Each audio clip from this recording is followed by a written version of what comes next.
On the morning of September 11th, 1893, in a grand hall in Chicago, the most powerful religious leaders in the world had gathered for the first ever parliament of the world's religion. Cardinals, bishops, scholars, theologians, representative of every major faith on earth, all dressed in their finest robes and vestments. And then a young monk from India stood up. He was about 30 years old. He wore a simple saffron robe and an orange turban. He had no prepared speech, no institutional backlog, no official title. He began with three words: Sisters and Brothers of America. The hall erupted. The audience of 7,000 people rose to their feet and applauded for 2 full minutes before he had said another word. What followed changed the relationship between East and West forever. So, who was this man? And what did he say that stopped a room full of world's greatest religions mind in their tracks? Well, let's find out. Narendra Datta was born on January 12th, 1863 in Calcutta, one of the most important cities in the British Empire and simultaneously one of its most exploited. Colonial India in the 1860s was a place of profound contradiction. Ancient civilization and modern humiliation existing side by side. A culture thousands of years old being told by its rulers that it was primitive, superstitious, and in need of saving. Young Narendra grew up in this tension. He was brilliant, restless, constitutionally incapable of accepting anything without questioning it first. He read voraciously Western philosophy, Indian scripture, science, poetry. He was physically strong, intellectually fearless, and spiritually hungry. And he had one question that would not leave him alone: Is God real? Not as a tradition, not as ritual, as actual reality. He asked every religious teacher he could find. None of them satisfied him until he met Ramakrishna. Sri Ramakrishna Paramhamsa was a mystic and priest at the Dakshineshwar Kali temple outside Calcutta. He was uneducated, unconventional, and completely absorbed in the direct experience of God. When the young skeptical Narendra went to him and demanded, Have you seen God? Ramakrishna looked at him and said simply, Yes, and I can help you see too. This was not the answer Narendra expected. He expected argument, theology, institutional authority. Instead, he found a man who spoke about God the way most people speak about something they saw this morning. Narendra was simultaneously unconvinced and unable to leave. He kept returning. Over the next 5 years, Ramakrishna slowly dismantled every intellectual barrier the young man had built between himself and his own experience. In 1886, Ramakrishna died of throat cancer. Before his death, he passed his spiritual authority to Narendra, a young man not yet 24-year-old. The student became the teacher's successor, but he was not ready yet, not even close. For the next several years, Narendra wandered. He took the name Vivekananda, meaning the bliss of discerning wisdom, and walked across India as a penniless monk. He saw everything: the Himalayas, the temples of South India, the poverty of rural villages, the dignity of colonial administration, the extraordinary diversity of a subcontinent containing every possible human experience simultaneously. In the southern tip of India, at the rock where the three oceans meet at Kanyakumari, he swam out to a small island and sat alone for 3 days, meditating on what he had seen and what he was supposed to do with it. He emerged with the direction. India's ancient philosophy, he believed, had something the modern world desperately needed, and someone needed to deliver it. He decided it would be him. In 1893, Vivekananda sailed to America to attend the Parliament of the World's Religion in Chicago.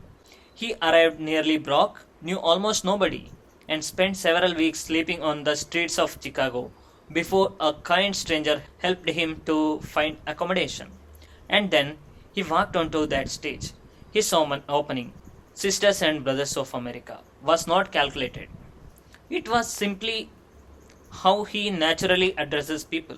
To an American audience in 1893, accustomed to a formal hierarchical religious address, the warmth and directness of it landed like a thunderbolt.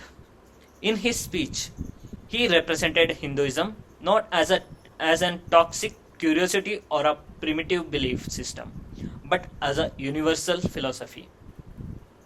He spoke about the unity of all religion, not as tolerance, but as truth. Every religion, he argued, is a different path up the same mountain. The goal is the same, only the routes differ. He quoted the Bhagavad Gita. He challenged religious exclusivism with quiet authority. He told the assembled leaders of the world's great faith that any religion which claims to be the only true path is already wrong about the most important thing. The audience gave him a standing ovation. The newspaper called him the greatest figure at the parliament. The New York Herald wrote that he was undoubtedly the greatest figure in the parliament of religions. After hearing him, we feel how foolish it is to send missionaries to this learned nation. Vivekananda's philosophy can be understood through four core ideas. First, Vedanta. This is the philosophical tradition rooted in the Upanishads that Vivekananda brought to the West. Its central argument that the divine is not separate from the human but present within every consciousness was revolutionary to Western ears trained on the idea of God as an external authority. You are not searching for God, Vivekananda thought. You are searching for yourself. And you and God are not as different as you think. Second, universal religion. Vivekananda did not preach Hinduism as a superior to other faiths. He preached the idea that all faiths are valid expressions of the same spiritual reality. This was not relativism, it was a specific philosophical claim that the unity underlying all religions' experience is itself the deepest religious truth. Third, strength not pity. One of his most provocative ideas, he argued that the greatest sin was weakness, not moral weakness, but the weakness of believing oneself to be small, helpless, or separate from the divine. He famously said, "Stand up, be bold, be strong. Take the whole responsibility on your own shoulders and know that you are the creator of your own destiny." His message to colonized India was not consolation, it was a demand. Fourth, service as worship. Inspired by his Guru Ramakrishna, Vivekananda argued that serving the poor was not charity, it was worship. The divine was present in every human being. Therefore, serving a suffering human was serving God directly. This idea became the foundation of Ramakrishna Mission, which he founded in 1897, an organization that combined the monastic traditions of Hinduism with active humanitarian service. It still operates today with hundreds of centers worldwide, providing education, healthcare, and disaster relief. Vivekananda returned to India in 1897 as a national hero. He was welcomed with enormous crowds everywhere he went. He lectured, debated, wrote, and organized. He inspired a generation of young Indians, including many who would later become leaders of the independence movement, with the idea that India's ancient philosophical tradition was not a liability in the modern world, but one of its most valuable assets. But his body was failing. He had never been physically well since his wandering years. He suffered from over 30 different ailments, including diabetes, kidney disease, and chronic insomnia. He told his students that he would not live to be 40. He was right. On July 4th, 1902, Vivekananda retired to his room at his Belur Mutt monastery, asked not to be disturbed, and died quietly at the age of 39. He had been public figure for less than a decade. In that decade, he had delivered hundreds of lectures across two continents, founded one of India's most enduring humanitarian organizations, introduced Vedanta's philosophy to the Western world, and planted the seeds of what would become the global yoga meditation movement of the 20th and 21st centuries. He once said, in a day when you don't come across any problem, you can be sure that you are traveling on a wrong path. He sought the hardest path always. He walked it completely, and then he was gone at 39.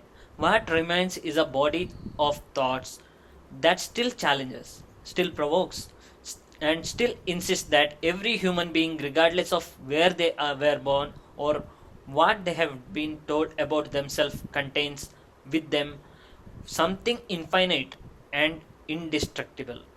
The wave and the ocean. He would have liked that metaphor. So, those are the basics of Swami Vivekananda, a boy from Colonial Calcutta who had become the most quoted monk of the 19th century. It isn't even close to covering everything, but I hope it gave you a window.